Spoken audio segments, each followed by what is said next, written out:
The rope burns your wrists. Cold. Rough. Tight enough that you can't slip free, but loose enough that you can still feel your fingers going numb. You're standing at the edge of a river in 1612. 300 people are watching you. Waiting. The village priest is reading from a book you can't see. The words don't matter. You already know what happens next. They're going to throw you into the water. And whether you sink or float, you're going to die. Welcome to Ash and Crown History, where we explore the darkest truths about our past. Today, we're diving into the swimming test, the witch trial that created an impossible choice. And by the end of this video, you'll understand why it wasn't really about witches at all. Hit subscribe right now because what I'm about to reveal will change how you see justice, proof, and the terrifying human need to find someone to blame. The year is 1612. The place is a small village in England. And you, let's call you Margaret, have just been accused of witchcraft by your neighbor. Why? Because her cow died. That's it. Her cow died, and 3 days earlier you'd walked past her farm. You didn't stop. You didn't speak. You just walked past. But she remembers the way you looked at the cow. And now the cow is dead. So you must be a witch. This sounds insane to us now. But in 1612, this was logic. This was evidence. This was enough to drag you from your home, tie your hands, and march you to the river in front of the entire village. Here's what's about to happen. They're going to tie your right thumb to your left big toe. They're going to tie your left thumb to your right big toe. This creates a cross shape with your body, a symbol meant to reject the devil. Then they're going to attach a rope around your waist. Not to save you. The rope is there so they can pull your body out of the water after you drown. Because that's the test. If you sink, you're innocent. If you float, you're a witch. Let that sink in for a moment. If you're innocent, you drown. If you're guilty, you survive. And then they burn you alive. This isn't a test. This is a death sentence with extra steps. But here's where it gets worse. You're standing at the water's edge, and you're doing the math in your head. You're trying to figure out how to survive this. Because there has to be a way, right? There has to be some combination of actions that leads to you walking away alive. Except there isn't. If you struggle, if you kick and fight and try to keep your head above water, you'll float. The crowd will see you floating, and they'll scream, "Witch!" They'll pull you out, dry you off, and burn you at the stake before sunset. If you don't struggle, if you let yourself sink, let the water fill your lungs, you'll drown. You'll die. But at least you'll die innocent. At least your family won't be tainted by association with a convicted witch. At least you'll get a Christian burial. So what do you choose? Fight to live and be executed as a witch? Or accept death and preserve your name? This is the swimming test. And 300 people are watching you try to solve this impossible equation. The priest finishes reading. 2 men grab your arms. You're not ready. You're never going to be ready. But it doesn't matter. They throw you in. The water is cold. Shockingly cold. It steals your breath instantly. Your body wants to gasp, but you're underwater, and gasping means drowning. You're sinking. The ropes around your thumbs and toes make it impossible to swim properly. You're trying to kick, but your legs are bound together. You're trying to pull with your arms, but they're crossed and useless. The water is dark. Murky. You can't see the surface. You can't see anything. You're just sinking. Your lungs are burning. You need air. Your body is screaming for air. But there's a small, rational part of your brain that's still doing the math. If you surface, you die. If you stay under, you die. But at least underwater, you die innocent. And then something happens that you don't expect. You start to float. Not because you're trying to. Not because you're fighting. You're just floating. Your body's natural buoyancy is bringing you toward the surface. The air in your lungs, even though you're exhaling, trying to sink, is enough to make you rise. You break the surface. You gasp. Air floods your lungs. And the crowd erupts. Witch! Witch! She floats. She's a witch. The men with the rope are already pulling you toward shore. You're choking, coughing up river water, trying to breathe. You want to scream. I didn't try to float. I tried to sink. My body just... But it doesn't matter. You floated. The test is over. You're guilty. And that's when you realize the horrible truth. The swimming test was never about finding witches. It was about giving witch hunters permission to kill whoever they wanted. If you're starting to see the pattern here, how the swimming test was designed to produce guilty verdicts no matter what, you're beginning to understand how witch trials actually worked. And if you want to explore more of these dark historical truths, subscribe to Ash and Crown History. We're not here to make you comfortable. We're here to make you think. Let me tell you about a real woman. Her name was Mary Sutton, and she was tested by swimming in 1612 in Bedford, England. Mary was a widow, 68 years old. She lived alone with her chickens and her small garden. She bothered no one. But her neighbor, a man named John Layman, decided she was a witch. Why? Because John's beer went sour. That's it. He'd been brewing beer and it went bad. This happened to everyone occasionally. But John decided that Mary had cursed his beer. So he accused her of witchcraft. Mary was dragged to the river. The local magistrate oversaw the test. Mary's hands and feet were bound in the cross position. They threw her in. Contemporary records tell us exactly what happened next. She was twice thrown into the water, and both times, by the working of Almighty God, she swam like a plank. Like a plank. Those words appear in the official court record.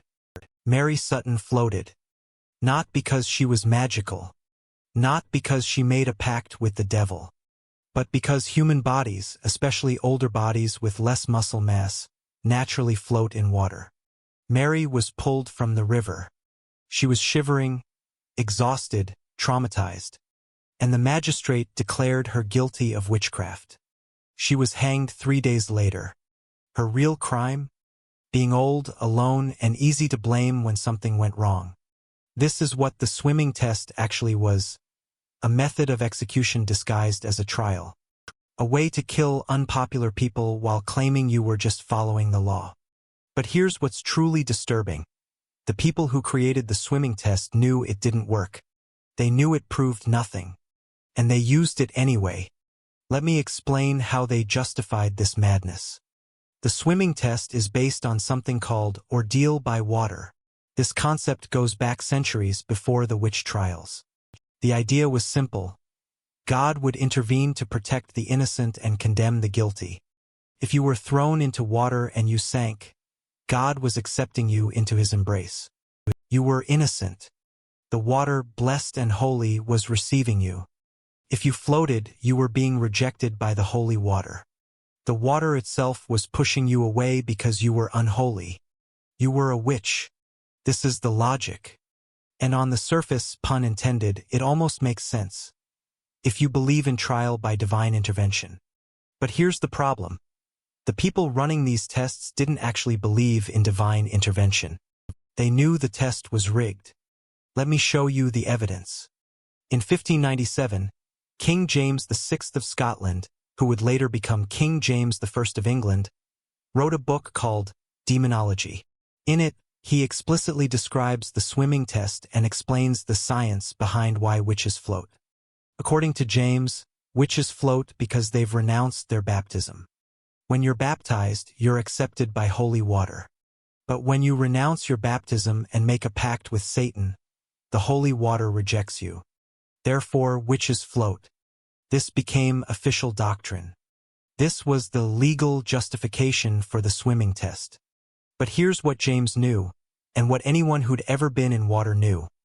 Everyone floats if you give them enough time and enough air in their lungs. The human body has natural buoyancy.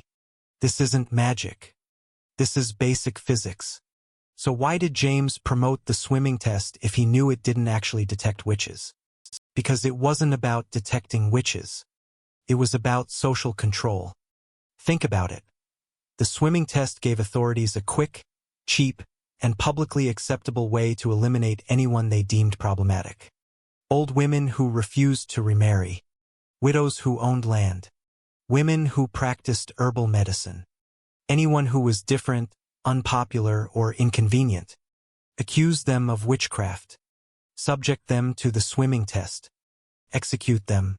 Problem solved. And the community would support it. Because the test had been performed. The law had been followed. God himself had rendered judgment. This is the true horror of the swimming test. It wasn't ignorance. It was malice disguised as justice. Now let me tell you what happened after you floated. Because passing the test, which should mean you're free, is actually just the beginning of your nightmare. You're dragged from the water. Your clothes are soaked, heavy, clinging to your skin. You're shivering so violently you can't speak. The crowd is shouting. Some are calling you a witch. Others are calling for your immediate execution. But the magistrate holds up his hand. The test has been performed, he says. She has been proven a witch by the judgment of God. She will be held until trial. Wait, held until trial? You just had your trial. That was the trial. You were thrown into the water, you floated, you were declared guilty. That was supposed to be the end of it. But no. Now there's going to be another trial. A real trial. With witnesses and testimony and more opportunities for your accusers to lie about you. The swimming test wasn't the trial. It was just the evidence. Evidence that would be used against you in a real court. And here's the twisted part. The swimming test was considered such strong evidence that it was virtually impossible to overcome. You could bring in character witnesses. You could provide an alibi. You could prove that you were nowhere near John Lehman's beer when it went sour. None of it mattered. Because you floated. And floating means you're a witch. And witches lie. So obviously your witnesses are lying too. They're probably witches as well. Maybe we should test them. This is how witch panic spread. One accusation. One test. One guilty verdict. And suddenly, everyone connected to the accused person is also suspicious. Your friends stop visiting you in jail. Your family publicly denounces you. Your children change their names. Because association with a convicted which could get them tested next. You're alone. Trapped in a cell that smells like human waste and death. And you have weeks, maybe months, to wait for your formal trial and inevitable execution. Unless you confess. This is where the swimming test reveals its true purpose. It wasn't designed to find witches. It was designed to generate confessions. Here's how it worked. You've just been through the swimming test. You nearly drowned. You're traumatized, exhausted, and terrified. Now you're in a cell and a magistrate comes to visit you. He's not there to torture you, at least not physically. English law prohibited torture for confession. But psychological pressure? That was perfectly legal. The magistrate sits across from you. He's almost kind.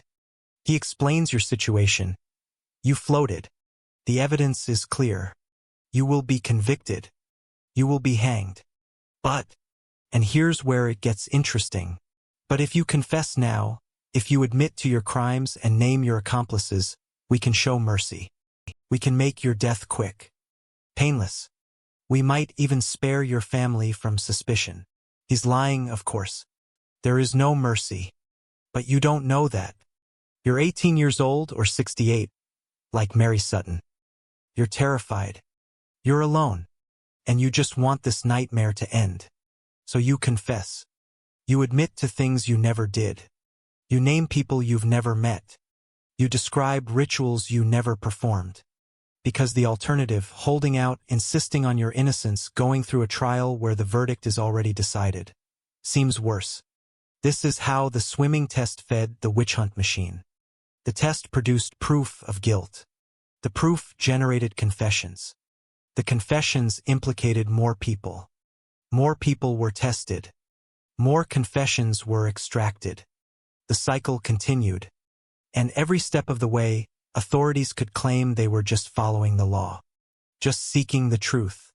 Just protecting the community from evil. If you're seeing the pattern here, how systems of injustice protect themselves by claiming to be systems of justice, then you're starting to understand why this history matters today. Subscribe to Ash and Crown History if you want to explore more of these uncomfortable parallels between past and present. Let me tell you about someone who fought back.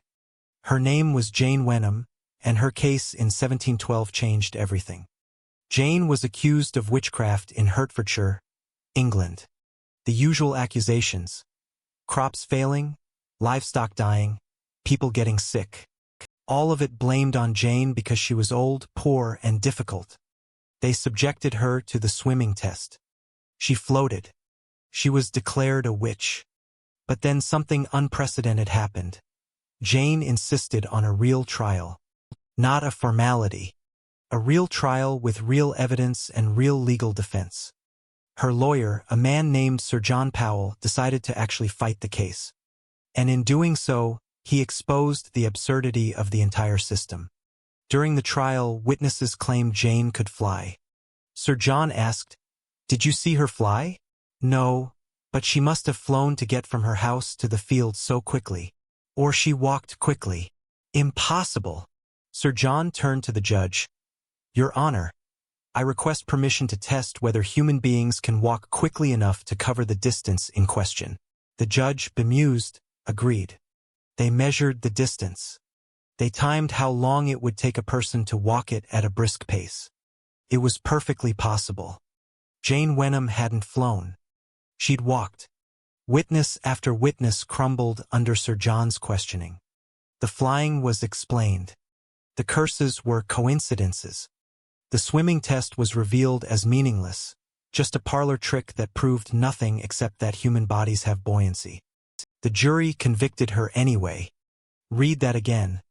Even after every piece of evidence was thoroughly debunked, even after the swimming test was exposed as pseudoscience, even after it was proven that Jane was just an ordinary old woman, the jury still convicted her of witchcraft. Because the jury wasn't interested in evidence. They were interested in conforming to social pressure. Everyone in the village believed Jane was a witch. The jury members had to live in that village after the trial ended. They knew what would happen if they returned a not guilty verdict. Jane Wenham was sentenced to death. But here's where the story takes an unexpected turn. The judge refused to carry out the sentence. Sir John Powell, the lawyer who'd destroyed the prosecution's case, was also the presiding judge. And he looked at the verdict, looked at the evidence, and said, "No." He appealed directly to Queen Anne. He argued that witchcraft prosecutions were based on superstition, not law. He pointed out that Jane's conviction rested entirely on the swimming test, a test that proved nothing. Queen Anne pardoned Jane Wenham. She went free. And in doing so, Queen Anne effectively ended the swimming test in England. Not by banning it outright, but by making it clear that convictions based solely on the swimming test would not be upheld. Within a few years, swimming tests stopped. Witchcraft trials declined. The panic began to fade. But here's the question that should haunt us. How many people died before someone finally said, "This is wrong"? How many Mary Suttons drowned or were hanged before Jane Wenham got a competent lawyer? How many innocent people suffered because the system worked exactly as it was designed to work? The answer is thousands. Across Europe and colonial America, somewhere between 40,000 and 60,000 people were executed for witchcraft. The majority were women. Many were subjected to the swimming test before their execution. And almost none of them were actually witches. Because witches, in the sense of people with magical powers who consort with Satan, don't exist. They never existed. The swimming test wasn't about finding witches. It was about giving frightened, superstitious communities someone to blame for their misfortunes. Your cow died? Blame the witch. Your beer went sour? Blame the witch. Your child got sick? Blame the witch. It's easier to blame an individual than to accept that sometimes bad things happen for no reason. It's comforting to believe that if we just eliminate the witches, everything will be better. But the witches weren't real. And eliminating them didn't solve anything. Now here's where this story connects to today. And I want you to really think about this because it's uncomfortable. The swimming test was a catch-22, an impossible choice, a system specifically designed to produce guilty verdicts regardless of innocence or guilt. And we still have systems like this today. Think about mandatory minimum sentences where judges can't consider context. Think about civil asset forfeiture where your property is guilty until proven innocent. Think about the way accusations alone can destroy someone's reputation before any investigation happens. Think about how we treat people accused of crimes. They're innocent until proven guilty, in theory, but in practice, they're fired from their jobs. Their names are published. Their faces are shown on the news, all before a trial even begins. And if they're acquitted, well, there's no smoke without fire, right? We don't give them their jobs back. We don't repair their reputations. We've decided they're guilty, and no verdict will change that. This is the legacy of the swimming test. Not the specific practice, but the underlying logic. We've decided you're guilty. Now we're going to create a process that confirms what we already believe. The tools have changed. We don't throw people into rivers anymore. But the pattern remains. Create a test that the accused can't pass. Call it justice. Move on. Let me be clear. I'm not saying modern legal systems are identical to witch trials. We've made progress. We have rights, due process, appeals. But we haven't eliminated the core problem, the human tendency to find someone to blame, to create systems that confirm our biases, and to call it justice. The swimming test killed thousands of innocent people. And every single person involved, the accusers, the magistrates, the crowds, believed they were doing the right thing. They believed they were protecting their communities. They believed the system worked. They were wrong. The system was designed to produce guilty verdicts. And it worked exactly as intended. So here's my question for you. What modern systems are working exactly as intended, even though the intent is unjust? What are we so certain about that we're willing to hurt innocent people to maintain that certainty? What's our swimming test? If this video made you think differently about justice, proof, and the systems we create to find truth, then you need to subscribe to Ash and Crown History. We're not here to give you comfortable answers. We're here to ask uncomfortable questions. Hit that subscribe button, turn on notifications, and drop a comment telling me, what modern practice do you think future generations will look back on the way we look back on the swimming test? Share this video with someone who needs to understand that just following the rules isn't the same as doing what's right. Let's start a conversation about the difference between legal systems and justice systems. Thanks for watching Ash and Crown History. I'll see you in the next one, where we'll explore more dark truths about how societies create rules that protect the powerful and punish the vulnerable. The swimming test ended in England in 1712. But the logic behind it, the need to blame someone, the comfort of certainty, the desire to call punishment justice, that never ended. Stay curious, stay questioning, and never forget, the scariest monsters in history weren't the ones people claim to be fighting.